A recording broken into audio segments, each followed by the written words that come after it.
Olá, eu sou o professor Fernando de Almeida Santos. É um prazer estar aqui com esse bate-papo a convite do ICBR, Instituto dos Contadores do Brasil, uma instituição nova, mas está fazendo um trabalho brilhante. E eu estou muito honrado em pertencer ao quadro de conselheiros notáveis.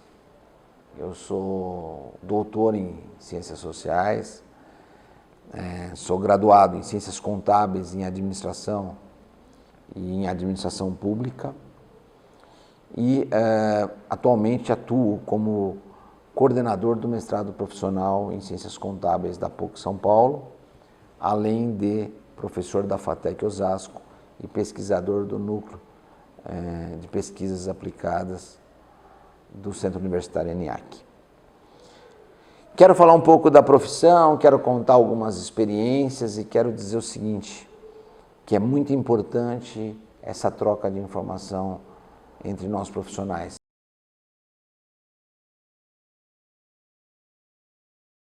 Eu nasci em Osasco, né, fui criado com a minha avó e com meus pais, minha avó falecida, né, mas brincava muito, ela era muito divertida. Meus pais sempre me deram muito carinho. Também tive a minha irmã falecida e o meu irmão, que hoje está vivo, né? Ou seja, nós nos damos muito bem, é uma família que sempre me apoiou muito, mas a profissão contábil ela surgiu posteriormente, no decorrer da vida. E foi um presente muito bom ter descoberto a possibilidade de ser contador e hoje ser contador. Atualmente sou casado, tenho uma esposa que gosto muito, a Kelly, ela é uma companheira de fato, sempre me auxiliando em vários momentos. E tenho meu filho, o Felipe, que é casado e que também é um grande parceiro. Então, essa é a minha família, que eu tenho um grande carinho. Inclusive agora com a minha sogra, que está morando conosco.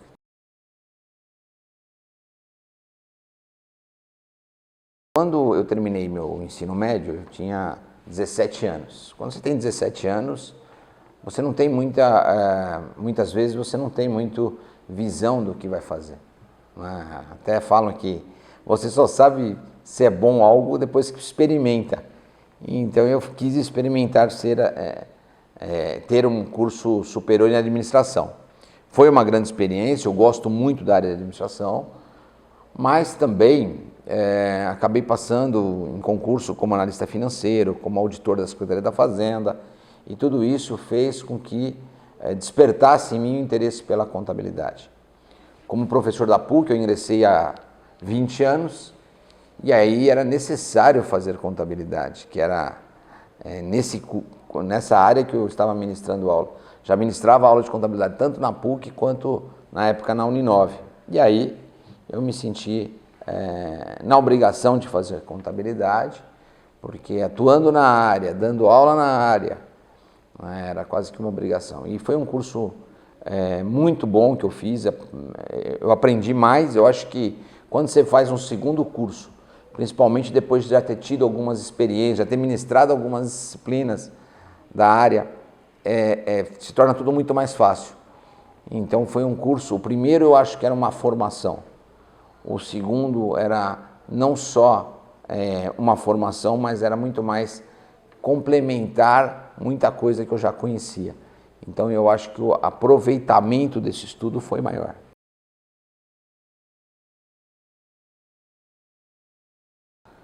Estagiei na área de folha de pagamento, estagiei na área de treinamento também da Telesp. Depois eu acabei fazendo concurso, fui técnico administrativo tributário na Secretaria da Fazenda do Estado de São Paulo. Depois eu fui auditor, depois fui trabalhar na Sabesp. Prestei 3 concursos na Sabesp, era analista financeiro quando eu pedi o desligamento. Por que eu pedi o desligamento? Porque eu já estava fazendo meu mestrado, eu já estava dando aula, como eu iniciei minhas aulas no ensino médio, e em cerca de um ano eu já fui trabalhar no ensino superior na Uninove e também na Faculdade Tibiriçá, e fui me desenvolvendo, aprendendo a trabalhar também com avaliação institucional. Comecei a trabalhar com avaliação institucional em 2002 e até hoje ainda trabalho de certa forma, porque eu faço avaliação pela INEP e também com os próprios projetos daqui a gente acaba trabalhando com a questão de avaliação educacional. E dando aula, acabei fazendo contabilidade.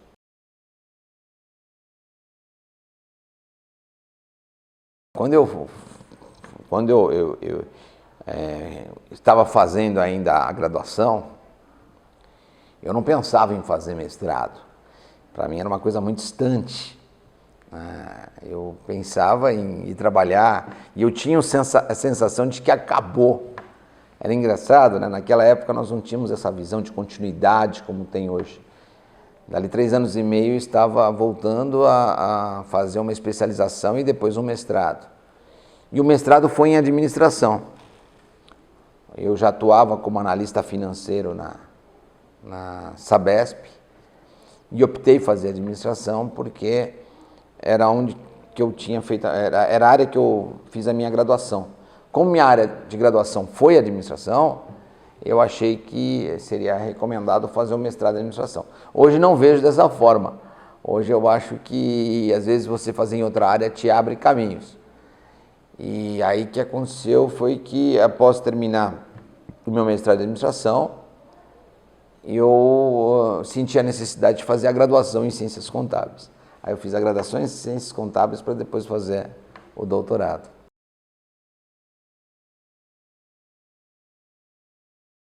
O meu doutorado foi em ciências sociais.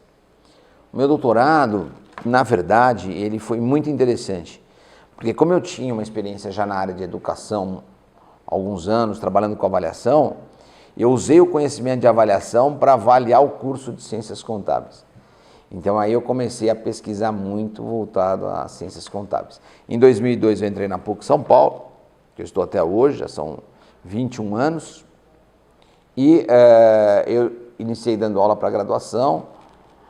Em determinado ano eu acabei ministrando aula para o mestrado, iniciando a ministrar aula para o mestrado. Hoje estou dando aula para o mestrado, o que complementa esse conhecimento da graduação. Aliás, eu acho que tanto a aula no ensino médio, lá de quase 30 anos atrás, quanto a aula no ensino superior e a aula no mestrado, elas são complementares, porque são formas de ensino diferentes, épocas diferentes, mas que te proporcionam muito conhecimento, não só do conteúdo, mas como didática, de saber como lidar com as pessoas, porque são ensinamentos diferentes para idades diferentes. E um ensinamento contribui para o desenvolvimento da profissão na outra situação. É muito interessante isso.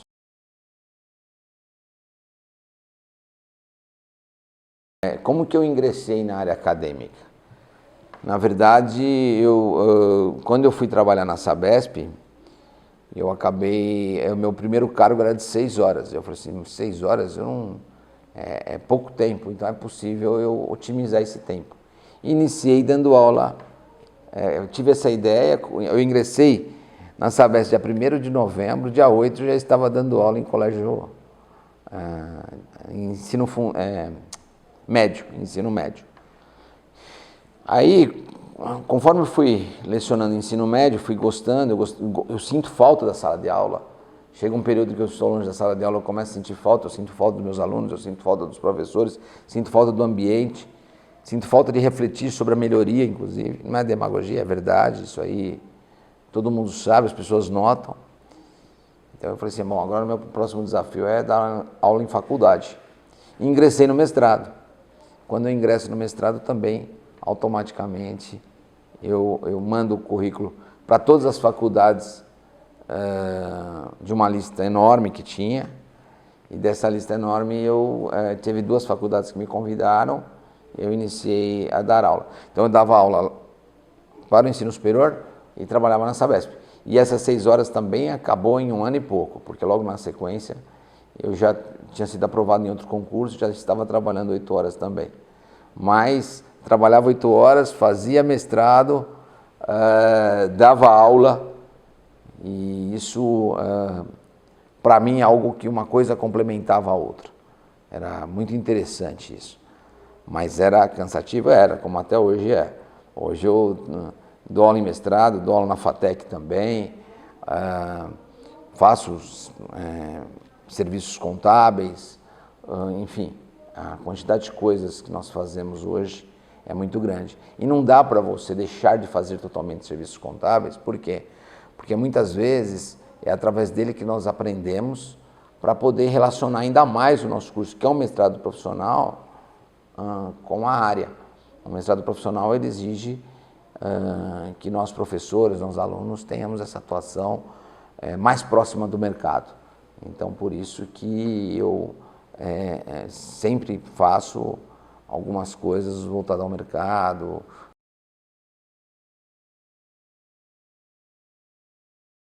Estou em 2 instituições que eu gosto muito, e até estava outro dia falando para minha esposa, né? É incrível como hoje os alunos prestam atenção, e eu não tenho problema nenhum, por exemplo, com indisciplina em sala de aula ou coisa parecida.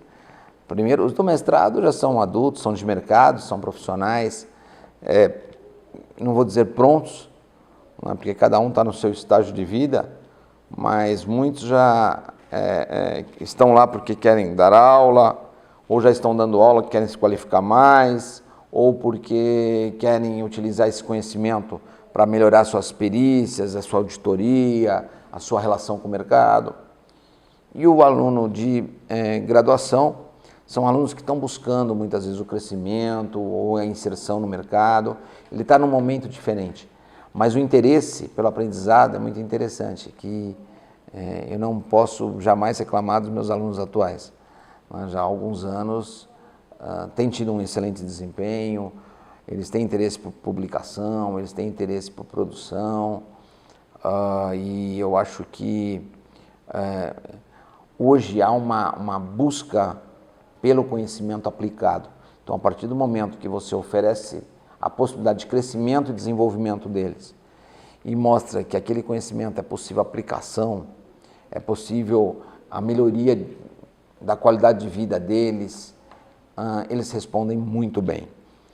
E muitas vezes eles se desenvolvem até mais do que nós, porque quando nós possibilitamos o aprendizado e o desenvolvimento em campos que eles dominam ou que eles querem conhecer, muitas vezes eles se tornam pesquisadores sobre aquele assunto, até com mais conhecimento do que os próprios professores. Isso é o que nós, professores, temos que buscar. Só que quando o aluno ele tem mais conhecimento, mesmo sendo sobre determinado assunto específico, nós, professores, muitas vezes, que temos uma visão, uma formação tradicional, às vezes não aceitamos muito. Mas essa é a educação do futuro na minha ótica, que é você dar autonomia, dar possibilidade de reflexão e de construção para a obtenção dos resultados. Então, eu acho que esse é o desafio. Como que nós fazemos isso? Independente de ferramentas tecnológicas. Eu sou muito a favor de ferramentas tecnológicas, mas só a ferramenta tecnológica não garante educação. Essa é a minha visão.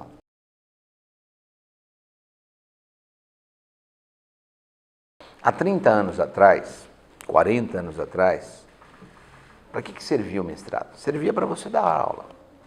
Servia para formar profissionais para dar aula. Por quê? Havia uma carência muito grande de mão de obra, a tecnologia não era avançada como hoje e a parte operacional era necessária.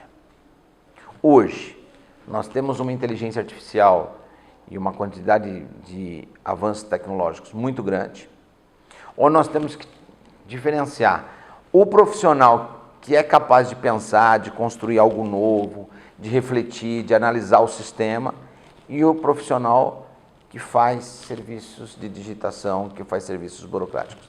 Esse profissional tende a ser substituído ou muito pouco valorizado. Por quê? Porque tem inteligência artificial, porque tem tecnologia. Então, qual a forma de nós aumentarmos nossa renda, ou até termos renda, porque se nós não pensarmos dessa forma, qual é o risco de não ter renda? de melhorar o nosso nível de discussão? É buscando o conhecimento. E o conhecimento se adquire de várias formas. Uma delas é o mestrado. E o mestrado profissional, o que ele se diferencia do acadêmico? Justamente porque ele busca gerar produtos de análise, produtos com base em pesquisa, mas que dão resposta às questões situacionais. Então as empresas têm valorizado muito o mestrado, elas sem dúvida gostam quando tem um profissional que faz mestrado, e esse profissional também se relaciona de uma forma diferente com o mercado. Não só como aquele profissional que vai estar crescendo, desenvolvendo dentro de uma empresa, mas muitas vezes ele está abrindo uma empresa ou está dando pareceres ou consultorias, e o mestrado, o doutorado, ele contribui para que esse currículo dele seja melhor. Não só que as pessoas observem que esse currículo dele está melhor por essa formação, mas como também ele tem um arcabouço e um conhecimento que permite melhores respostas para as demandas.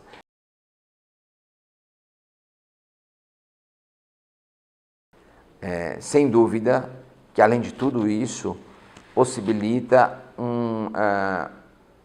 que o aluno também dê aula, que ele ministre aulas no ensino superior, porque a LDB só permite que a pessoa ministre aulas com pós-graduação, seja lato ou estrito sensu. Então, nossos egressos, grande parte deles dão aula em faculdade. Quem não dá, normalmente é porque optou por estar em empresa, por uma questão de opção.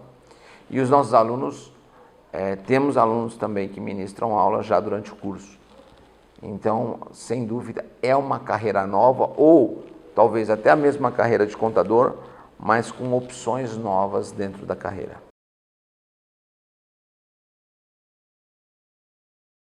Atualmente temos mais de 500 mil profissionais da área contábil. E isso faz com que a profissão tenha muitos desafios.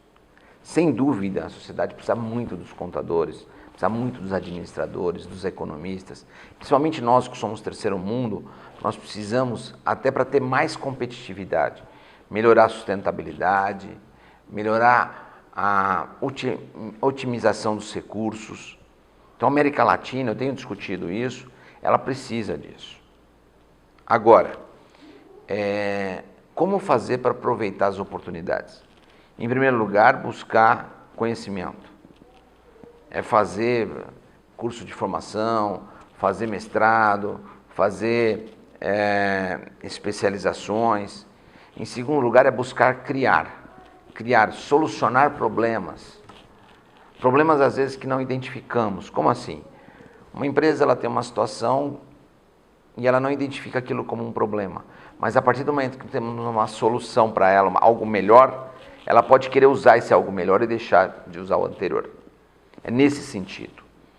Então, para isso, nós precisamos ter o quê? Uma visão como alguém que está à frente do processo.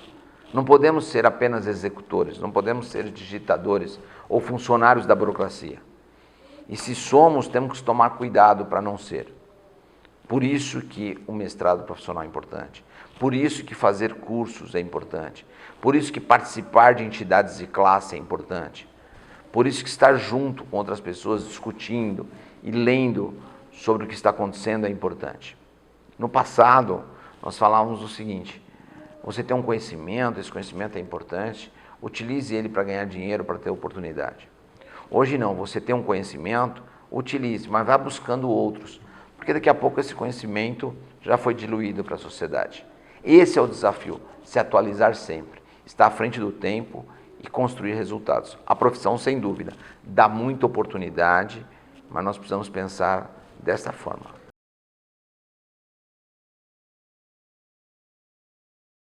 Nós precisamos tomar alguns cuidados. Primeiro cuidado é fazer as coisas como estamos fazendo. Ah, porque eu sempre fiz assim, faço assim há 10 anos, há 5 anos, há 2 anos. Posso continuar fazendo assim? Pode, mas tenho que estar buscando novas formas de trabalho, buscando novas formas de fazer. E o que estava anterior, se está dando resultado, você pode até manter, mas não deixar de buscar as novas, porque provavelmente isso vai ser substituído em breve. e você ter alternativa. Esse é um ponto. Segundo ponto é se movimentar para algum lado. Ah, eu não tenho tempo porque eu trabalho muito. Então, se você não tem tempo porque você trabalha muito, daqui a pouco você vai ter bastante tempo. Cuidado. Então, qual a solução? É se movimentar. Como que eu me movimento? Fazendo cursos. Como eu me movimento? Criando uma segunda profissão dentro da contabilidade, ou seja, você é contador, mas agora você é contador e professor. Você é contador e você também atua em perícia. Comece a atuar em mais de um campo. Isso é importante. O outro ponto que eu acho é que muitas pessoas acham que tecnologia é futuro. Se eu tenho o melhor equipamento tecnológico, eu estou à frente dos outros. Teve uma pesquisa nos Estados Unidos que foi feita, que era sobre o consumo de tecnologia pelos homens. Então, entrevistaram milhares de pessoas do sexo masculino, estavam discutindo que eles compram tecnologia, gastam X dólares e utilizam muito pouco. Por quê? Conceito de que eu preciso ter tecnologia simplesmente. Nós precisamos saber que nós precisamos de tecnologia, mas nós precisamos usar de forma diferente. Um exemplo muito claro é o professor. Eu tenho aqui equipamento, tenho uma série... Mas a minha forma de aula, como é que é? Eu consigo, por exemplo, fazer com que o meu aluno aprenda a construir conhecimento, que ele gere produtos ou não. Eu utilizo a tecnologia de maneira que eu dou uma aula tradicional. Na contabilidade é a mesma coisa. Se eu começar a competir com inteligência artificial, eu vou perder. Qual a solução?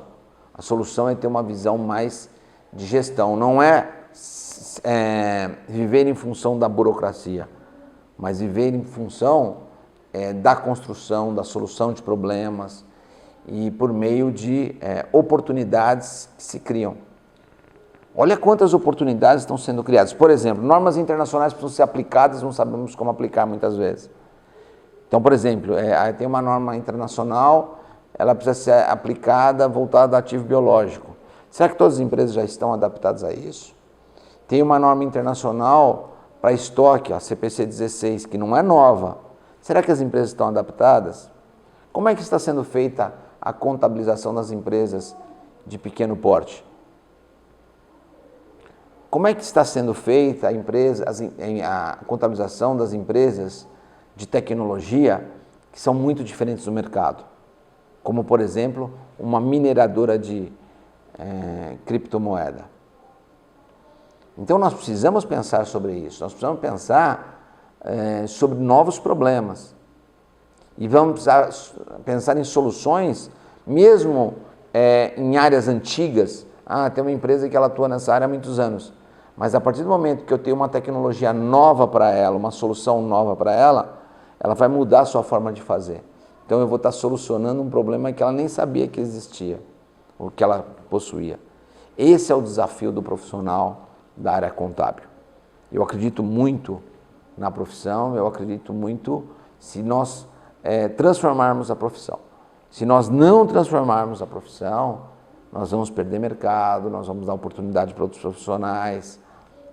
E aí eu acho que é o momento do que nós queremos. Para isso, inclusive, as entidades consagradas de forma geral, podem contribuir demais. Participem, intervenham, construam essas entidades. E o próprio ICBR pode ajudar. O ICBR tem ajudado, feito discussões, feito debates, agregando grandes profissionais. Eu acho isso muito importante.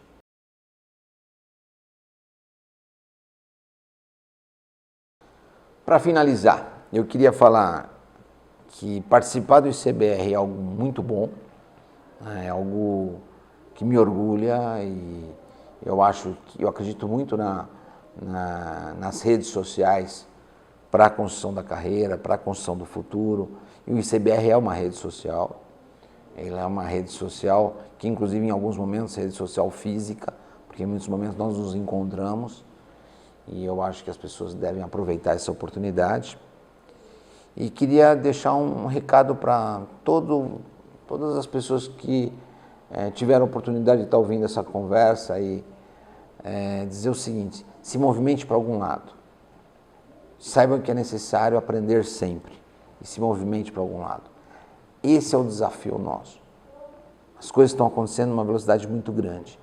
Não adianta criticarmos a mudança ou a velocidade da mudança. Nós precisamos fazer a mudança. Esse é o nosso desafio. Ok? Um forte abraço para todos e muito obrigado. E obrigado também ao ICBR.